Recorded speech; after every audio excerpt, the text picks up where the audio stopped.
If Grace Rocky review movie, we can go home. Let's talk about Project Hail Mary.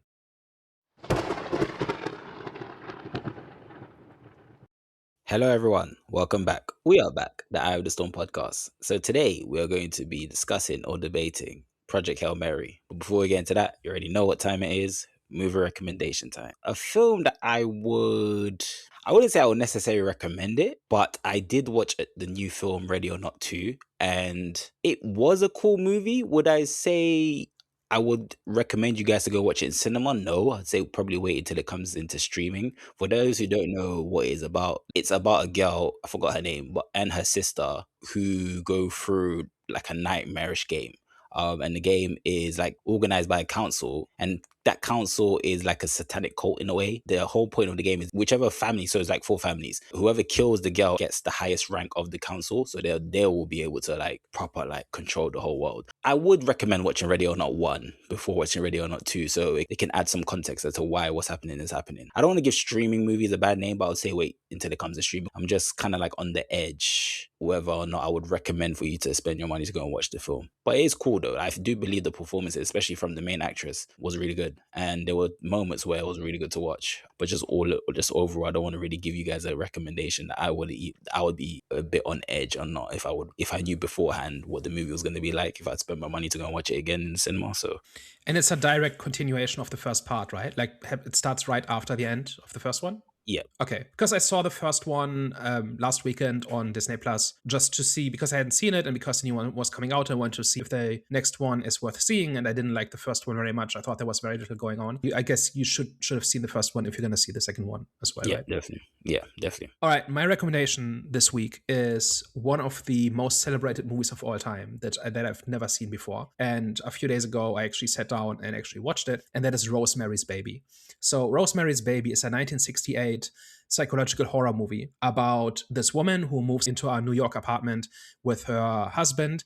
He's an actor who's trying to catch his big break, and they're trying to have a child. Within a few weeks of them moving into this new apartment, she becomes pregnant, and the husband gets his big breakout role because the actor who was already cast has a sudden accident, and so he needs to fill in essentially. And that role then leads to more roles, and that really kickstarts his career. We kind of follow mostly Rosemary as she goes through her pregnancy and as she deals with her nosy neighbors, where apparently everybody in the building has this massive interest in her and her child and make sure she's okay, and they all have advice for what she should do, and they recommend a doctor she should see and all of that. All the while her husband has this massive career boost. And then, without going into any spoilers, like I don't know if anybody doesn't know what Rosemary's Baby is about, but over time it becomes clear that something is going on and all these random events are not unconnected, and then the story unfolds from there. Now, this movie is legendary, and I had never actually seen it, and I had the DVD on my shelf for a while, and I just never really felt it. And a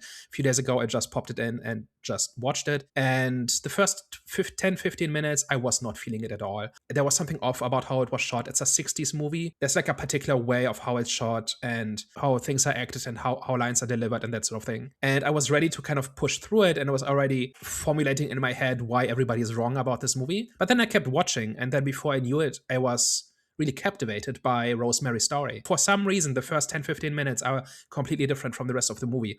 And the rest is this really gripping psychological puzzle that kind of, where the pieces kind of slot, like every 5 minutes you get a new piece and it slots in with the other pieces, and you start seeing what's going on, and you start feeling for Rosemary and the psychological journey she goes through. That's as much as I'm going to say without talking too much about the plot. Like, it's just good. This is the kind of movie, if you haven't seen it, it will feel familiar because it's been imitated over the decades, over and over. A lot of the time, like an original movie like this, or like a classic movie that has been imitated a lot, where you will have seen the imitations but never the original. When you then actually go see the first movie that did a particular thing, a lot of the time it's not that impressive because the idea has been refined over the decades, right? And here it just works. Like here, this might be the best implementation of this particular type of horror that I've seen. And I can't really explain why, it just all works. Like all the different characters and performances and pieces, and I've seen it only once, but I think the story holds up, where there are things that in hindsight are clues about what's going on,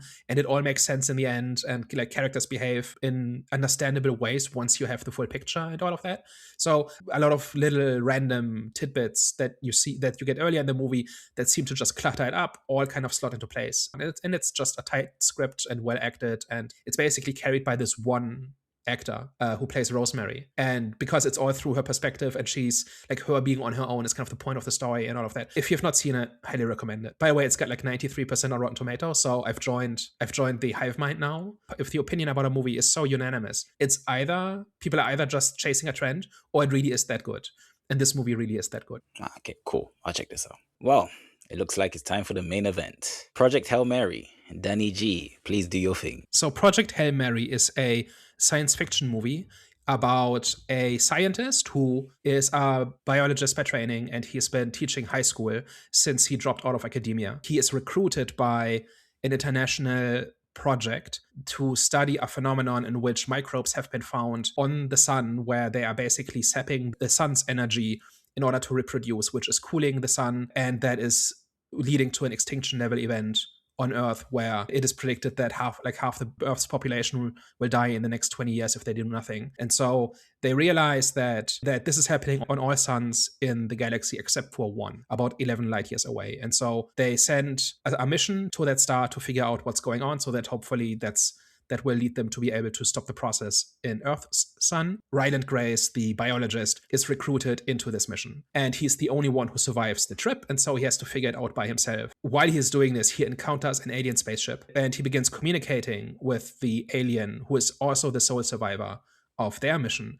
And it turns out they're there for the same reason. Once they are able to communicate, they embark on this mission to figure out together what is going on and save both their worlds as a result. And then events unfold from there. So what did we think of Project Hail Mary? Okay, I'm going to start off by saying that this is not a bad movie. It's just a movie that's not for me. This is probably the first time since a very long time that I nearly fell asleep in the film. The last time I fell asleep on the film was for Oliver Twist, and I was in primary school. I was probably like, I don't know, 9 or 10. And surprisingly, there was 2 people that left the theater, and I've never seen that before. I've never experienced. I thought I would have experienced that in The Joker, but everyone stayed in the Joker 2. By the way, everyone stayed in Joker 2. That movie was terrible. But the reason why I was mainly surprised, because today I checked online and saw that it's doing really well in the box office. So I'm just surprised all around in terms of like what the actual opinion is on this film. But that being said, it wasn't for me. I think I had an issue with the tone, the stakes, and I wouldn't really say the science. However, it didn't help. The science didn't help. And what I mean by the science is because there was a lot of technical explanations, and at times I did kind of feel alienated. However, I think the entertainment value compensates for times I feel alienated during movies. For example, I remember today, me and you were talking, Daniel, and you mentioned the film The Martian and how it's pretty much in the same ballpark. And I actually enjoyed The Martian. It was revolved around mainly one character, even though there was I think there were back and forth between Matt Damon's character and the crew back home. So even though there was sole focus was on one character, but majority of the film was on one character, I think there was a lot of firstly, the tone of the character helped a lot. Whereas this one, the tone of Ryan Gosling, I just didn't look forward to it because I said, I know what's going to come with it already. The density behind the science is heavy. So I'm not even going to fully understand what's going on, mixed with a character with a tone that I'm not really favorable of. So when you mix the two, it's like, okay, this seems like it's going to be a disaster for me.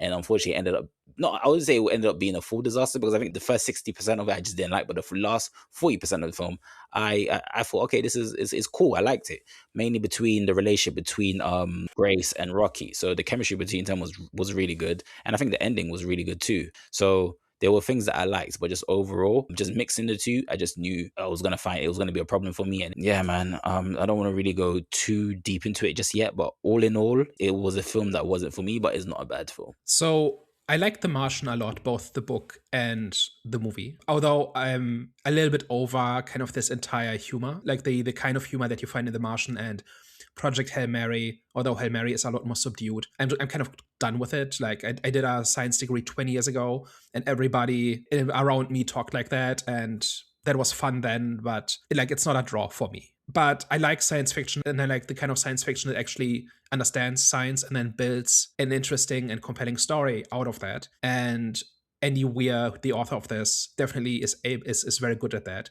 So I was looking forward to this one. I think there's 3 parts to it, and they are very uneven. So there's the science part, which is everything to do with understanding the astrophage, going to Tau Ceti, discovering the Taumiba, and then surviving the trip home. Right? Like all of that, I think works, but is a bit rushed. And from reading opinions from fans of the book, I kind of get the impression that in order to make this a movie, even though it's at 2.5 hours, it already is fairly long, they had to cut a whole bunch of stuff because Indie Weir books are very heavy on the detail and technical detail and very little fluff in that sense, right? So you can't just cut large parts of it and have it still make sense.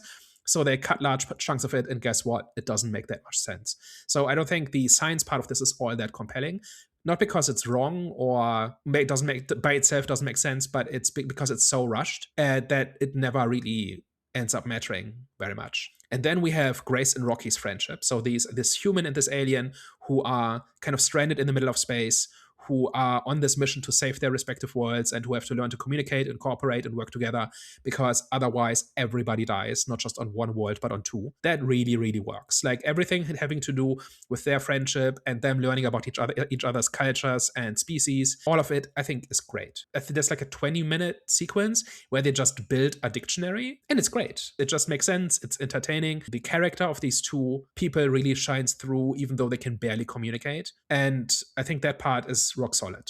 Then you've got Grace's character arc, which has to do with his reasons for dropping out of academia. So he got his PhD in biology, then didn't become a scientist and taught high school instead, becomes part of this research project, goes on this space mission, even though he's not a trained astronaut, is the only survivor and has to figure this out. And then in the end, when he solved the problem, has to make a choice about getting home. And that part, I don't think works at all. I think it is told in a non-linear way with lots of flashbacks, and they cut, I think, a whole bunch of detail that made that part really resonate. So on paper, it's clear what it's supposed to be, and I think we can talk about that as well, because I think it doesn't really work as presented in the movie. The problem is that is kind of a big part of the story. So in order to make this more audience friendly, they downplayed all the science stuff and they amplified the human stuff, and that part is the part that doesn't work quite as well, right? So the friendship works, Grace's backstory and his character arc doesn't work, in my opinion.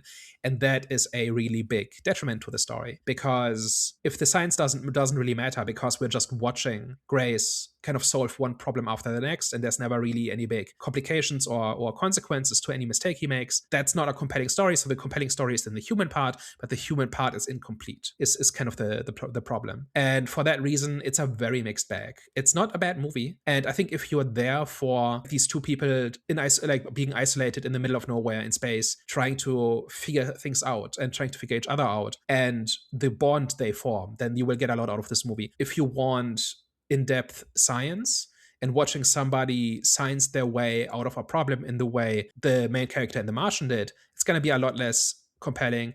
And if you are there for the main character's personal journey, I think it's going to be half-baked, which undermines and harms the movie as a whole. Let's talk about it. There's a lot to unpack here. I'm trying to figure out if we should start from the science angle or the human stuff angle. I think we should start from the science, because you said there's not. That's. I wouldn't say that's why I disagree. I just think you're more knowledgeable in this stuff, and obviously you'll know if this is pretty much a lot of science or not a lot of science. For me, it felt like there was a lot of science going on, and that's when I was watching. I was like, I'm sure this is gonna alienate quite a lot of people that are not familiar with this. I don't want to say it slowed down the film, but it gave them like less things to fall back on, as in if the science stuff doesn't work. So it's kind of like agreeance with what you're saying. If the science stuff doesn't work, what else can they fall back on?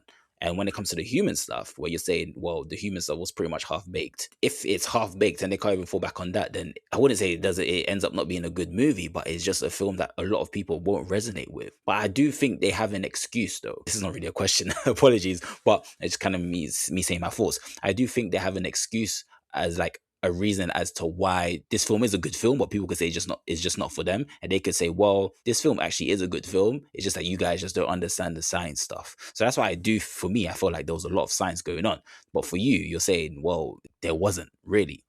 Are you saying this because you know a lot about, obviously, because obviously this is physics and biology, so you know about what was going on in terms of this subject matter? So as for the science, so I think I think making science-based plots work is difficult, because you are basically walking the audience through this. And if they know the science, then it's probably going to be a bit basic. If they don't know the science, it's going to be incomprehensible. Creating a compelling plot that hinges on the science is difficult. I can count on probably one hand the number of times it's actually worked. And I think this is one of those cases where it doesn't really. So the main issue is that everything to do with the astrophage and with the tau amoeba is made up science. So you are inventing a problem and then you are inventing the solution. And because of that, there's no conflict, right? You're just watching a smart person kind of go through the steps, but you can't follow it along because astrophages and tau amoebas are not real things. You cannot draw on your previous knowledge of science in order to kind of follow along and to anticipate solutions and that sort of thing. And that was different in The Martian, for instance, where there are shortcuts that The Martian takes, and there are a couple of details where it's not realistic, but a lot of the basic science is. And so when Mark Watney talks about things like growing potatoes in Martian soil and talking about how the orbital mechanics means it is physically impossible for the rescue to be there in under 3 years or whatever it is. All of that is real science, and the more about science you know, the more it makes sense. And you can understand the stakes, you can anticipate consequences of actions and of mistakes and of setbacks. And that's where the tension and drama comes from. With the astrophage and with the tau amoeba, it's all made up. So, for instance, they breed the tau amoeba. So the tau amoeba is a microorganism that occurs in the atmosphere of this planet around Tau Ceti, right? And it eats astrophages by chance, right? So they capture it and then breed it in order to survive in their respective atmospheres at home, so it doesn't just outright die when they open the box, right? All of that is fake. Like, none of that is based on, it is based on real science a little bit, in terms of they say, oh, nitrogen kills it and our atmosphere is like 70% nitrogen and whatever. So it is not completely off in the ether, but the problem and the solution are both constructed. Basically, the author invents both the problem and the solution. And that is why it's a fake conflict. It's a bit like a car chase where the cars go exactly as fast as the writer says they should, and as a result, the outcome is never in doubt, right? It's always exactly going to be what you expect it to be, right? And that is why car chases have to try really hard to be interesting. And I think a science-based plot is similar. If you can control every aspect of it and you're not bound by anything, really, it can be anything. The problem can be anything. The solution can be anything, and that means it is a fireworks display, right? And to me, at least, that undermines the tension in a story. And the way you introduce the tension back in is to add a human element.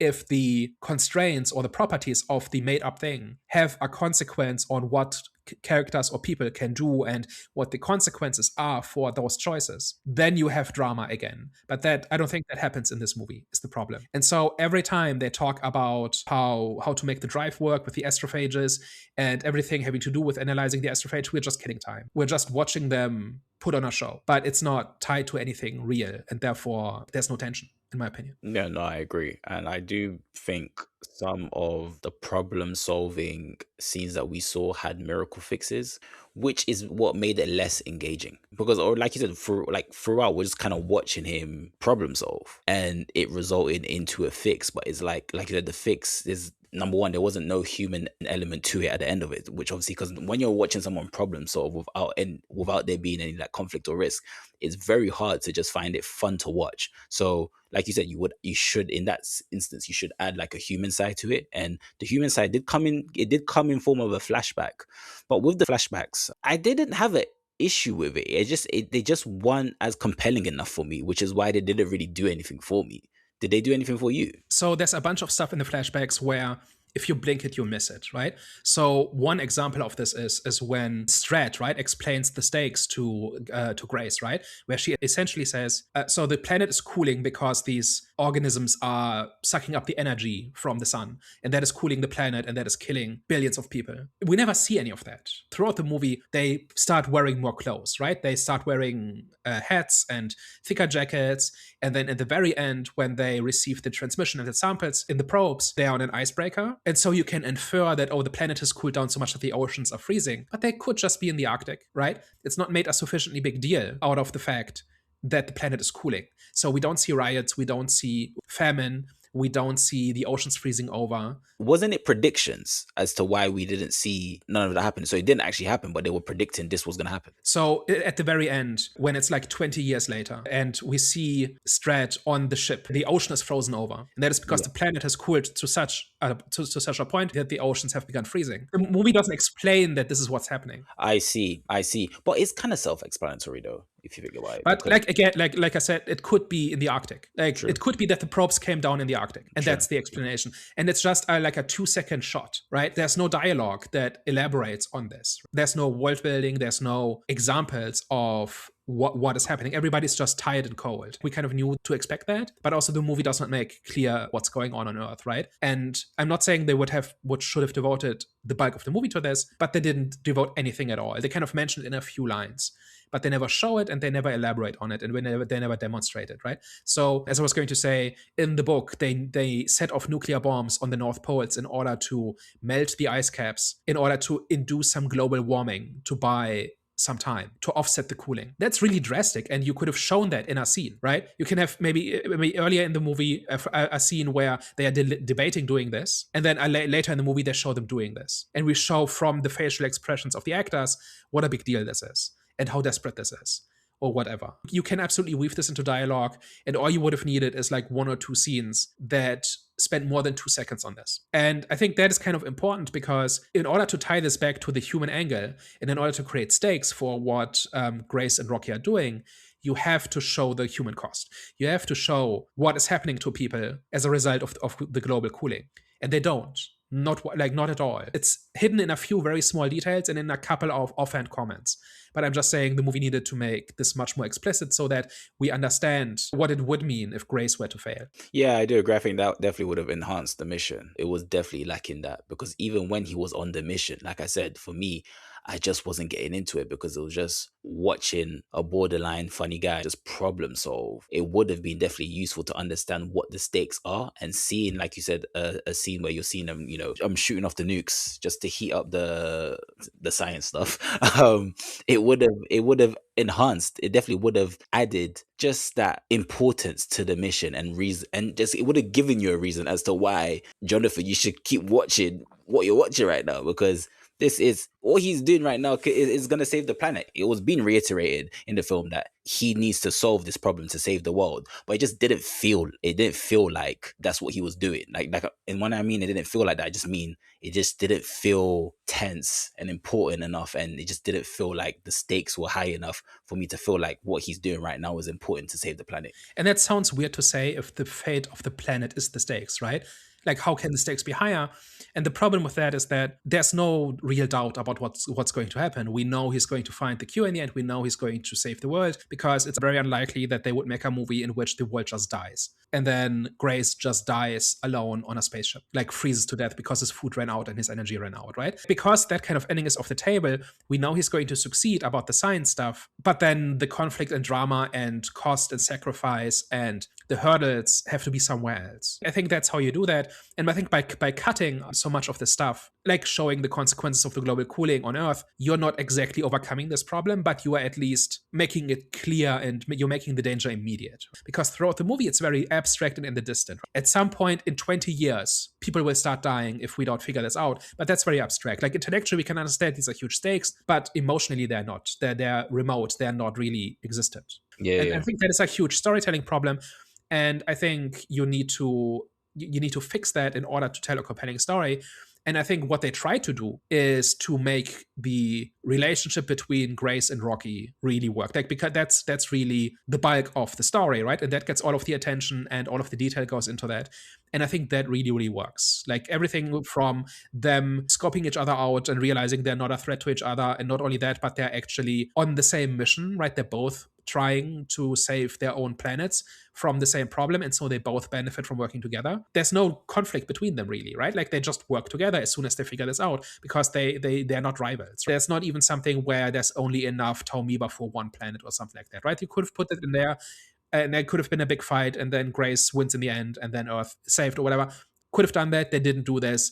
you just need to figure out the science, and once you do that, the problem is solved, right? That's the kind of story this is. And everything related to that, and the language, and even I enjoyed their downtime where they're waiting for something to finish, and then they're kind of just hanging out and talking and getting to know each other and getting to know each other's worlds. They keep running into ways in which they're alien to each other, where they just don't see things the same way because they're not the same kind of being. Like, all of that, I think, really works, and I think that is what saves the movie. If that wasn't in there, or if they had bungled that part, then the movie would have been a failure. And because of that, it's more of a mixed bag, I think. No, I do agree. I think their chemistry was definitely the highlight of the film, and that's when I started getting into the film, especially right before the scene where Rocky pretty much sacrifices. What did he sacrifice again? He sacrificed his mission in a way, because obviously it was just to save Ryan Gosling's character. I think it added 6 years in order for him to do whatever he did. Cause I kind of forgot. They share the fuel, and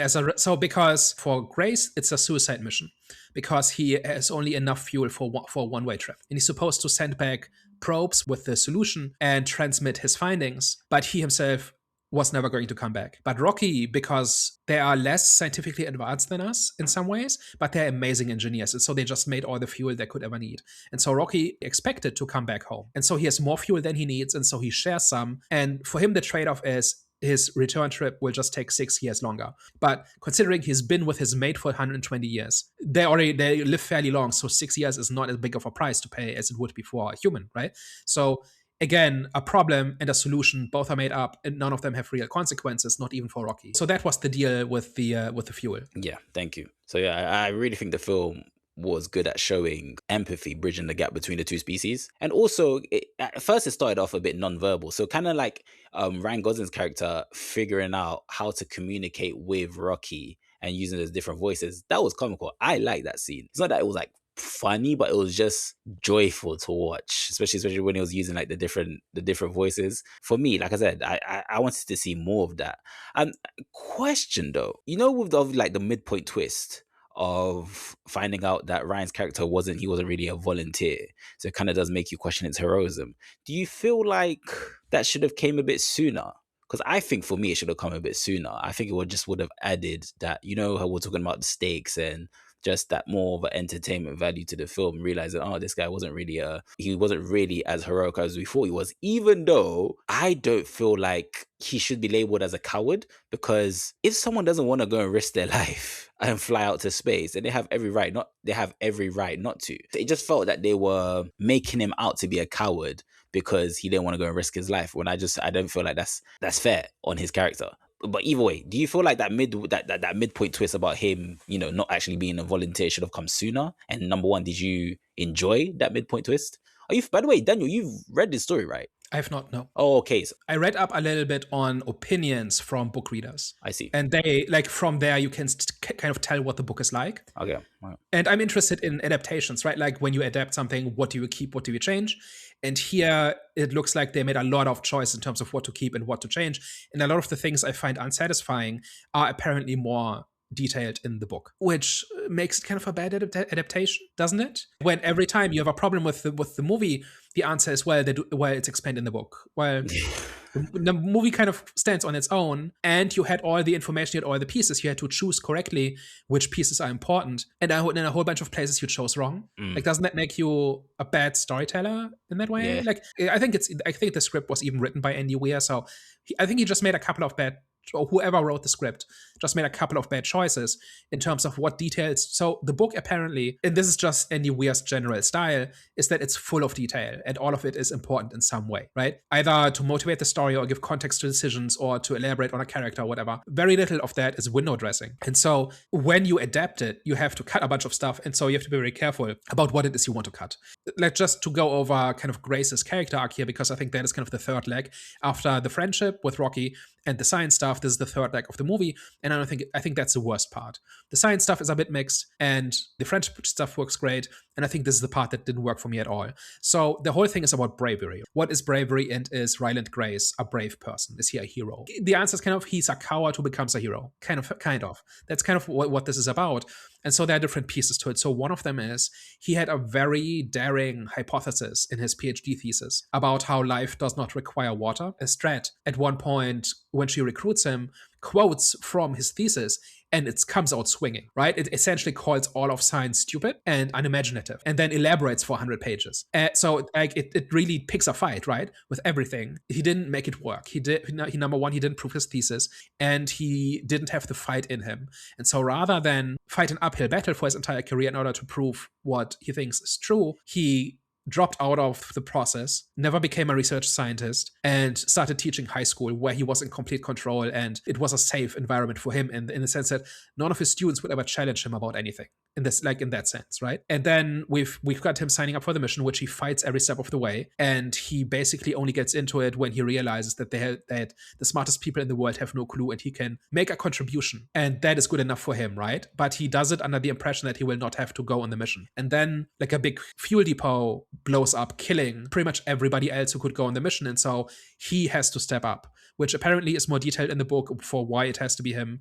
And here they kind of just say, well, you're trained and we don't have time to train anybody else, so go. And then he refuses and just outright says, look, I'm not a hero to the point where I would rather die together with the rest of you rather than go out on this dangerous mission. And then they just drug him and put him on the ship. And then he wakes up in the ship, and then he kind of has to figure out everything, including why he's there. Then he has to do dangerous things like go on spacewalks and pilot the ship when he is not a trained pilot and that sort of thing.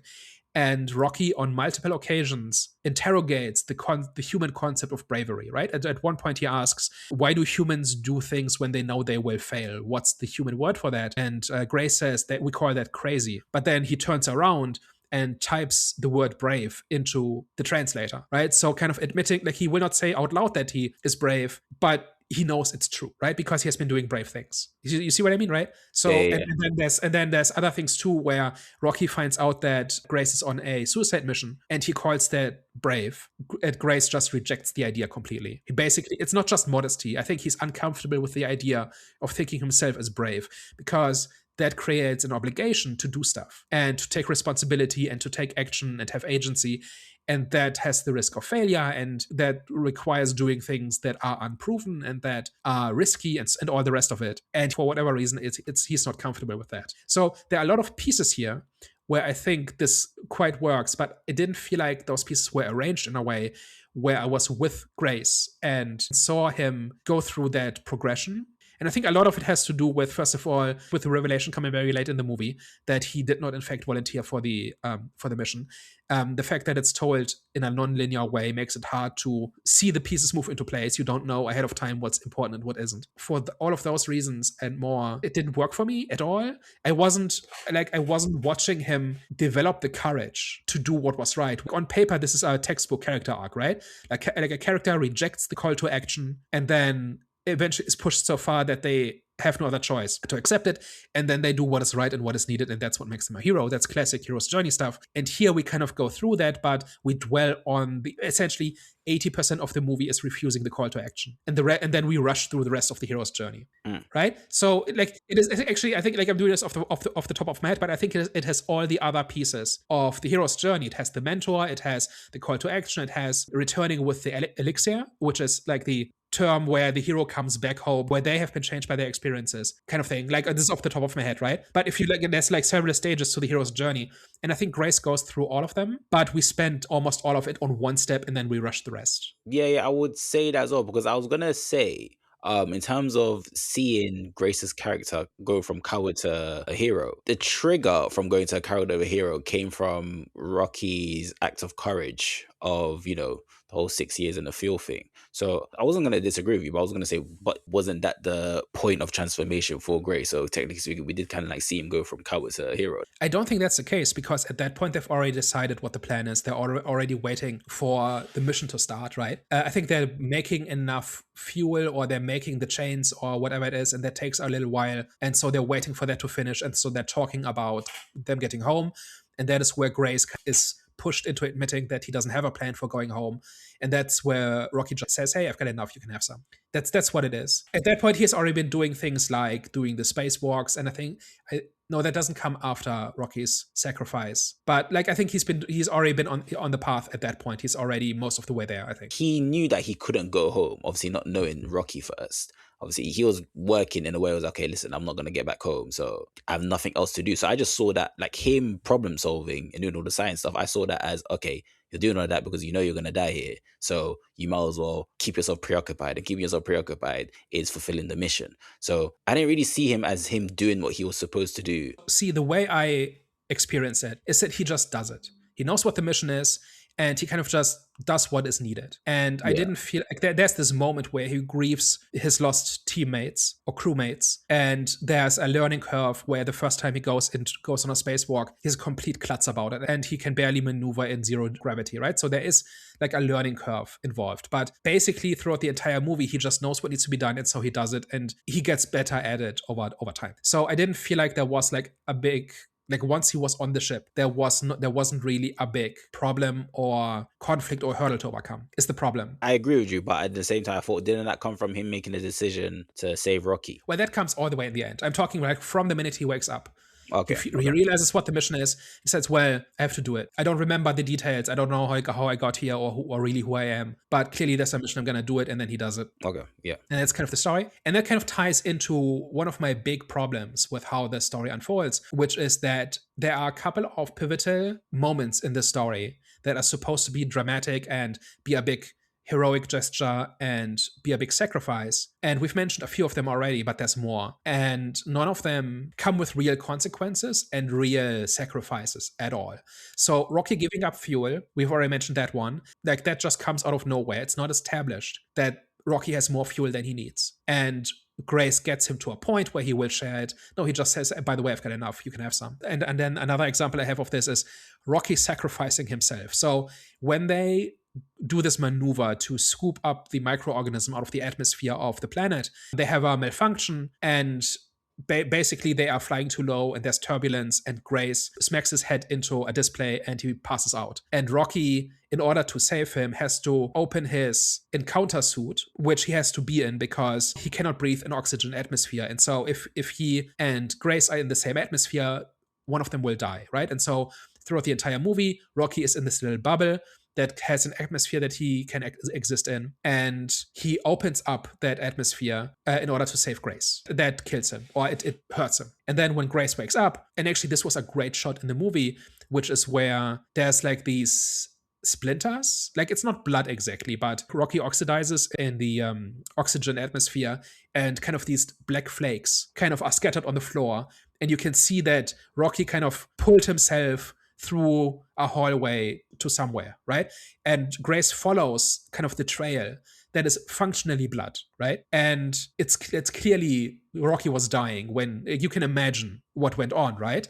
But then he's just in his backup bubble and he recovers. And there's nobody pays a price for this, right? I'm not saying Rocky would have had to die, but like one possibility would have been if Rocky was injured because of the sacrifice, because I don't know, he got poisoned or something, and now he can't do something that he was going to do, and so Grace has to do it for him, but he's bad at it. And Rocky would have been much better, and so it's more the task is more difficult than it should have been, and that is because Rocky made this gesture, and that is the price he paid for doing the right thing, right? And none of that happens, right? There's no consequence, and the story doesn't change, and there's no knock-on effects of Rocky almost killing himself in order to save his friend. And that's fake tension. I agree to an extent. The reason why I say I agree to an extent with that scene there is because I kind of understand why Grace, from what I can remember, Grace didn't really do nothing, did he, after he discovered Rocky injured? He just waited there. Or did he do something? I think he built him a heat lamp to help him.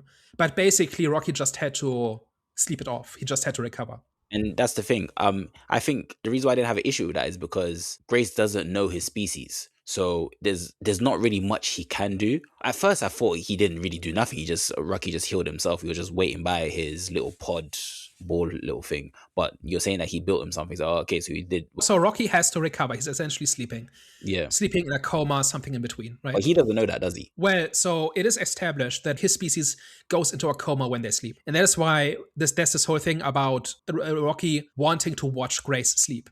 Because in his species, people watch each other when they sleep because they don't wake up until they're done sleeping. So if there's a predator around, they will not wake up, right? Unlike us, when there's a noise, we wake up. We can defend ourselves from danger when we're sleeping by waking up. And Rocky species cannot do this. They just sleep. They're just out. And so they have developed a cultural norm where they are deeply uncomfortable with sleeping alone. And as a community, they watch each other sleep so that there's always somebody around who can defend the group. So there's a social component to sleep for Rocky's species. That's why there was that scene where Grace was sleeping and Rocky got proper like just freaked out before he died. And it makes Grace uncomfortable because somebody watching us sleep is creepy to us. That was like one of these little moments where the cultural and biological differences between the two species both worked on a character level and delivered a joke. Because ultimately, Rocky is a bit creepy from a human perspective, but from his perspective, it means he cares. And he has to take the sentiment in which it was meant, right? And not how he perceives it. Those little intercultural moments, I think, worked really well. But then because that's established, that you cannot tell the difference between a dead Rocky and a sleeping Rocky, while he is sleeping off the damage, Grace has no way of knowing. Like, there's no pulse, he's not breathing, he's just a rock while he's sleeping. And that is kind of the ambiguity. But again, it's fake, because what are the odds that they're actually going to kill Rocky in that moment? Pretty much zero, because now we've removed one of the two characters in the story, right? So and that is why it doesn't work as tension. Emotionally, it really works, I think, but there's no tension at all. And then there's a third example, which is they both have created, like they've made enough Taumiba to supply both of their planets, and they are traveling home. They've said their goodbyes. Grace goes into his induced coma, and then he's woken up by an alert. And it turns out that the Taumiba has learned to eat the container in which they're keeping it. And that container was made by Rocky, so it's made from this xenon mineral kind of thing. It's escaped from its container and it starts eating the ship or damaging stuff. So Grace flushes it out and fixes the damage or whatever, and is ready to go back into his coma when he realizes that Rocky's entire ship is made of xenonite, of this mineral, right? Because that is kind of what his species makes everything out of. And because they're both using the xenonite containers, Rocky is going to have the same problem. He's also not going to wake up because his biology is different. And his entire ship is made of xenonite, which is food for the Taumiba. And so he works out the math of it, and he realizes he can intercept Rocky's ship in time and save him, because he's figured out what the problem is. He can make it work, right? He has enough fuel and whatever. But that means he will not be able to go home. And so he sends the probes towards Earth, right, with all the samples and all the information that they need, and then heads off to intercept Rocky's ship. He gets to the ship, saves Rocky, and now his only way forward is to go with Rocky to his home planet. And that is where he then will live out the rest of his days, except there's two ways they undermine this. The first one is that there is no real cost to him not going back to Earth, because the way this works, because of the relativity and the distances, everybody he knows, including Strat, is dead by the time he gets home, because it's like a 20-year trip, whatever. And even though it's shorter for him because he's going close to light speed and all of that, he will go to a planet that doesn't know him, and he will be several years older than when he left. So he's going back to nothing, right? He's just saving Earth out of principle, but he doesn't have children. He has his students, but he doesn't have any children of his own, and everybody who he knows will be dead by the time he gets back, right?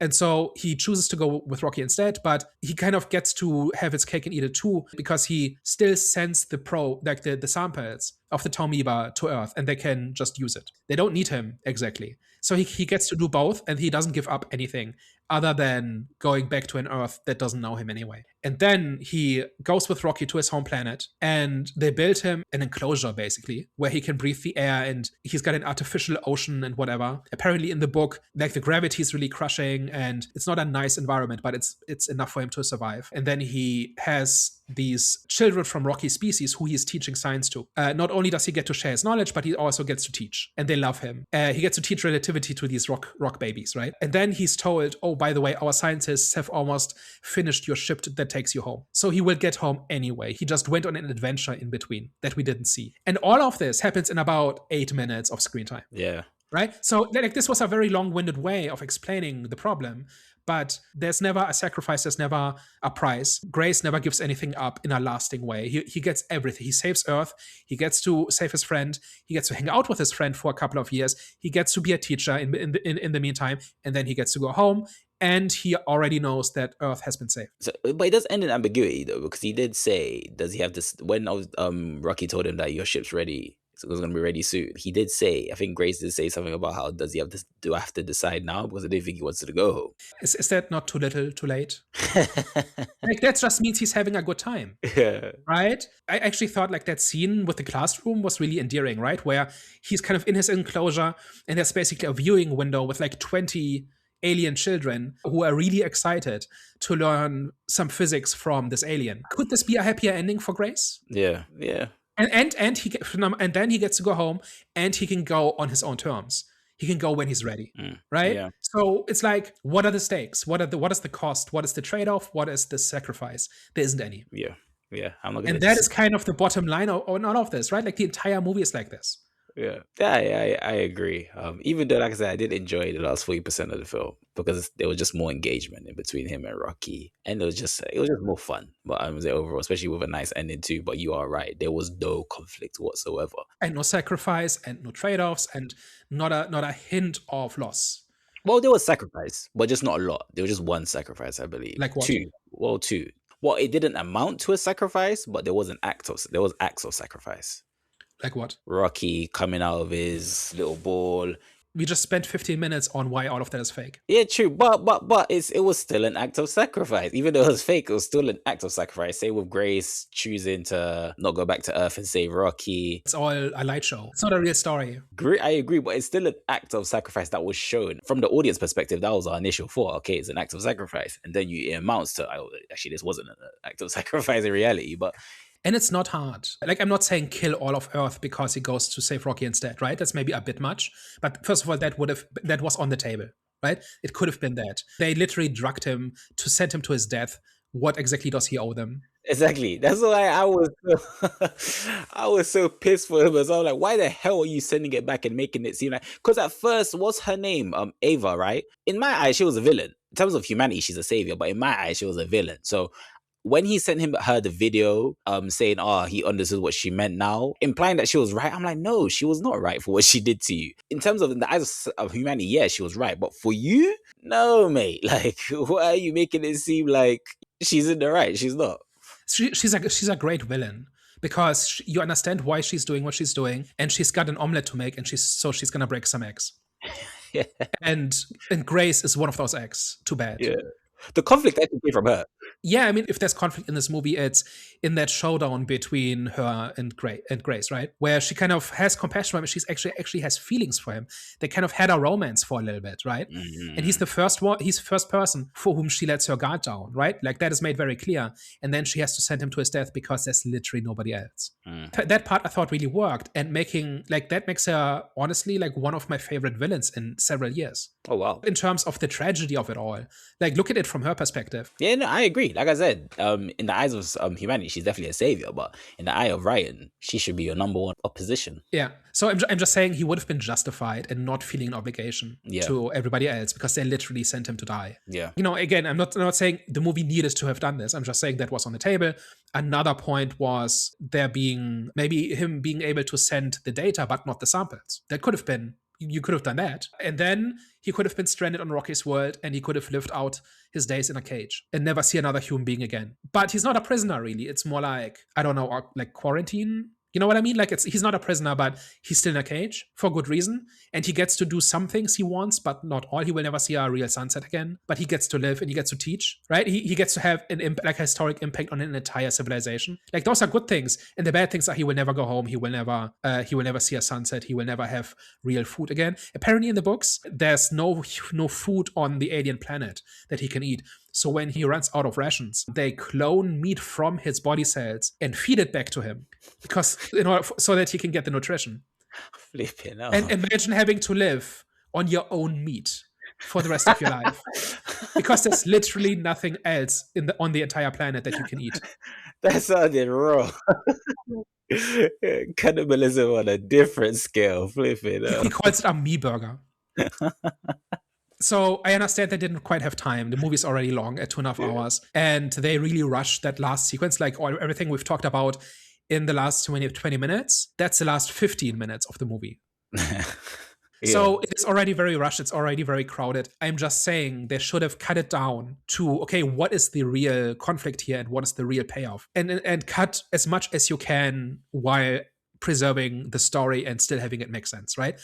And giving him a real cost to choosing Rocky over his own people. That would have been enough. If that had been there, I would have said, you know what, the character arc's a little bit rushed and a little bit muddled, but that end payoff is really poetic. That's really bittersweet. But no, he gets everything, right? Like everything he could possibly ask for, he gets in the end. And what did he give up? We've been trashing this movie for about an hour now. I actually quite like this. But it's like the stuff that really works is like the humor and the interpersonal stuff. And then the larger story, it's not there. It's not properly developed, and nobody looked at this and said, hey, where's your trade-off? Where's your, like, what does he give up? What does anybody in this movie give up? And this is like a smart movie, right? Like, this is well made. This was written by smart people. All the individual pieces, I think, make sense. There's no stupid Hollywood cliche in this. Even the romance between Strat and Grace, I think, works on a human level. And there's like a tragedy, two people falling in love while the world is dying. That's good, right? That's good stuff. I didn't feel patronized or talked down to or bullshitted at any point. But the story is broken, like on a very basic, fundamental, technical level. And for somebody, for a writer who's so technically minded, you would think that would matter. Like The Martian was kind of similar, but there were immediate stakes. Right? You understood, okay, if he fails, he dies. And here, the stakes are very distant and very abstract, right? Like, if I fail, humanity dies in 20 years. You know, how are you supposed to get tension out of that? Yeah. Right? It's just hard, right? It's very abstract, it's very theoretical. And so you needed to get it from something else. And so you had to make it personal, and you had to make it small and up close, and it had to sting. And I'm not sure what exactly it should have been, but we've got like 4 or 5 examples here where it's all a little bit too easy, all a little bit too neat. And that's a shame, because I think the story is less engaging because of this. I agree. Like in the last 15 minutes, I sat there thinking, okay, the good parts already happened clearly. And now this is like the last season of a sitcom, right? Have you ever seen one of those sitcoms where it's funny for like 7 seasons, and then the 8th season is the last one, and so all the characters get everything they ever wanted? Right? Like the character who's been pursuing the big job gets this great promotion. Yeah. The characters who've been in love for 7 seasons get married, and like 3 episodes are the wedding. You know what I mean? Like like everybody gets what they want, right? It's like a treat for all the fans, right? It's like this a little bit. Like a lot of sitcoms do this, right? The movie does this in its last 20 minutes. And that makes it kind of an epilogue. I don't know that this actually makes the movie bad, but it could have been so much better had they understood this. And it's kind of baked into the original story, but they already made a bunch of changes and simplified a bunch of stuff and streamlined a bunch of stuff. So why couldn't they have done it in a way where it's not all quite as neat with a bow on top? I'm not going to disagree with you there, man. I agree. Any other thoughts on the movie, or shall we move to last words? I've got nothing else unless you have anything. No, I think we got it. Okay, cool. Yeah, I just think it's just like it's a sticky one, because like I said, it is not a bad movie at all. It's just, it really isn't for me. I just think I keep emphasizing on the humor and on the tone, but the tone is very important for me, because you have to understand, for me, I feel like the tone and the humor for this one just undercuts the terrifying reality of a dying son, and it just kind of distracts you away from that. And obviously the things that were done in this film made the mission less important. That being said, I enjoyed watching the relationship between Rocky and Grace. And also I enjoyed Strat. So it was, she, like I said, she did bring the conflict, the necessary conflict in the film, even though there wasn't much. And you should expect conflict to happen with the main character, especially if the film is if it's just going to be solely revolved around him. Overall, I'm going to give this one a 5.5 out of 10. So I'm glad this exists. I like science fiction that is actually, if not just about the science, but at least science literate. Like, it understands at least basic science and uses that as a way to tell a story, as opposed to something to get around. Like, way too much science fiction just hand waves all the science away and just makes everything up, and nothing matters and nothing is real, and so on. To the extent that this movie does it, I think it's a little bit like, that's a little bit of a handicap. But at least this is written with a pro-science attitude, and it portrays scientific work, like the way people actually do science, like in a fairly believable way, especially when they start figuring out the language and all of that through trial and error and deduction and trying out ideas and keeping what works and so on, right? So all of that makes it proper science fiction. And I think there's the parts of this that really work. Everything to do with Grace and Rocky, fantastic, wonderful. I would watch just 2 hours of them just talking. It's just a bit of a shame that structurally the rest of the story is a just so story, where just stuff happens and the characters kind of move along from one plot point to the next. But just the lack of stakes and sacrifice and choices and just consequences. It's all theater, it's all like a light show. And as long as you focus entirely on the human connection between these two characters, you will have a good time. If you want any other part of this movie to work, or if you need any other part to work, you will start seeing the seams very quickly. And so this is kind of hard to grade because the good parts are so good and the bad parts are like, it's not a train wreck, it's not a poorly made movie, but it's baffling to me that professional storytellers did not see this. And so, like, overall, that's a 5 out of 7, but with the caveat that the bad parts really drag it down. And I'm not sure if I want to watch it again, honestly. I think I might, but I just knowing that there's about 20 minutes of just distractions coming towards the end, I think is really going to undermine my enjoyment of the rest of the movie. That's not a good place for a movie to be. I should not dread the end of the movie. You know what I mean? Yeah. Okay. Anyway, so that's kind of my bottom line on it. If you can focus on the parts that work, this really works. This is really good. Just distract yourself with like a shiny object when the other stuff is happening. All right, guys. Thank you very much for tuning into today's discussion. If you've made it this far, and if you liked what you've heard, please tell a friend. And if you hate what we do, please tell an enemy. All right, guys. You heard it here first. We will catch you next time. Au revoir. Bye-bye.